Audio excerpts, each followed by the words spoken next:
Hello बच्चों, good morning. Class 10 subject science.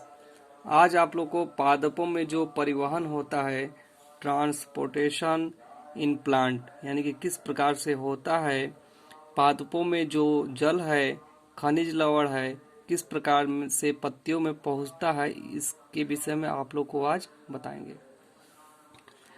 देखिए, एक प्रकार का ये प्लांट है, पौधा है।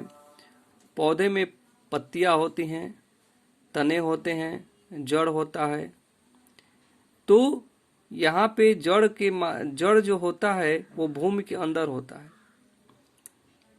और जड़ से जो है पौधे खनिज लवण एवं जल जो है अवशोष ग्रहण करके जो है पत्तियों तक पहुंचाते हैं।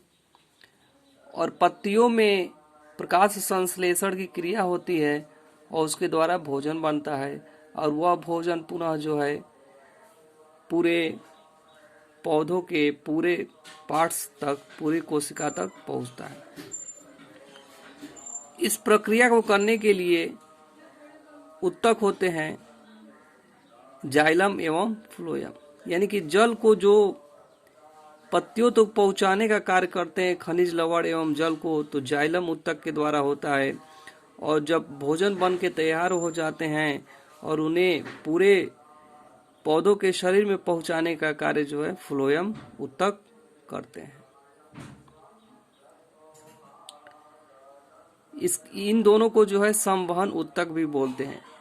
आप जानते हैं कि जब जल जो है जड़ों के माध्यम से पत्तियों तक पहुंचता है, यदि इनमें जल की उपलब्धता अधिक हो जाती है तो वाष्पोत्सर्जन की क्रियाएं होती हैं, यानी कि H2 और O का वाष्पोत्सर्जन होता है।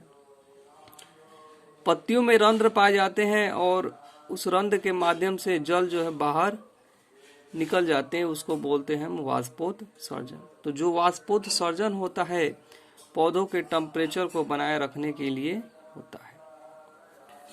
आप लोग देखेंगे यहाँ पर उच्च पादपों में जड़ों द्वारा ग्रहण किया गया जल एवं पत्तियों द्वारा प्रकाश संश्लेषण से उत्पन्न खाद्य पदार्थ पौधों के विशिष्ट उत्तकों द्वारा सभी अंगों में पहुंचते हैं।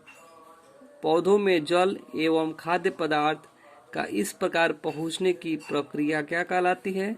परिवहन कहते हैं।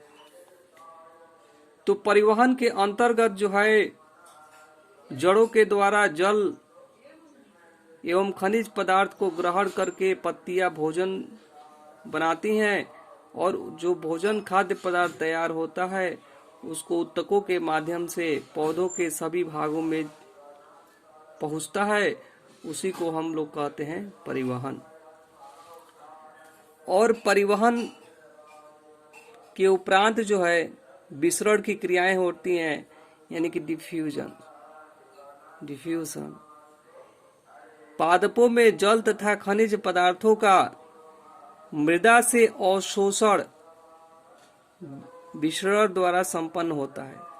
यानी कि जब ये मृदा है और मृदा से जब जल खनिज पदार्थ का अवशोषण होता है वो विसरण के माध्यम से होता है। और आंतरिक परिवहन हेतु उत्तक होते हैं पौधों के अंतर्गत। तो विसरण क्या होता है? तो गैसों, द्रवों तथा विलेयों आदि पदार्थों के स्वतंत्र अणुओं का अधिक सांद्रता वाले क्षेत्र से कम सांद्रता वाले क्षेत्र की ओर गति करने को, जो किन्हीं आंतरिक अथवा बाह्य बलों के कारण होते हैं, विसरण कहलाते हैं।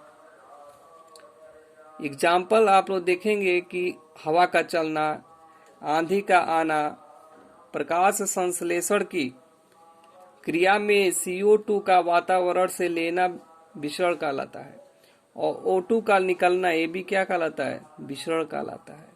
श्वसन की क्रिया में O2 को लेना एवं CO2 को निकालना भी विसरण कहलाता है। तो इस प्रकार से जो मृदा के द्वारा खनिज एवं जल जो है ग्रहण किए जाते हैं वो विसरण के द्वारा होता है। मृदा से जड़ में जब खनिज लवण एवं जल पहुंचते हैं तो विसरण के द्वारा। अब यहाँ पे आप लोग देखेंगे कि इनमें एक जो है जाइलम नाम के उत्तक पाए जाते हैं और यह उत्तक जो है पौधों में जड़ एवं खनिज लवण को पत्तियों तक पहुंचाने का कार्य करते हैं एवं पत्तियों में जब भोजन बन के तैयार हो जाते हैं तो वह भोजन जो है फ्लोएम के माध्यम से पौधों के पूरे शरीर में पहुंचते हैं। तो यह जो प्रक्रिया है यानी कि जाइलम मृदा से प्राप्त जल एवं खनिज को जड़ से पादप के अन्य भागों में पहुंचाता है, जबकि फ्लोएम पत्तियों द्वारा बनाए गए खाद्य पदार्थों को पादप के सभी भागों में पहुंचाता है। इनको जो है संवहन उत्तक बोलते हैं। जाइलम और फ्लोएम को संवहन उत्तक कहा जाता है। तो आज के इस क्लास में आप लोगों को हम बताए हैं कि किस प्रकार से पौधों में परिवहन होता है। कल के क्लास में हम बताएंगे जल का परिवहन, कि जल जो है पौधों में किस प्रकार से पत्तियों तक पहुंचता है। कल के वीडियो में इस विषय पे चर्चा होगी। इसको आप लोग तैयार करिए। तब तक के लिए धन्यवाद।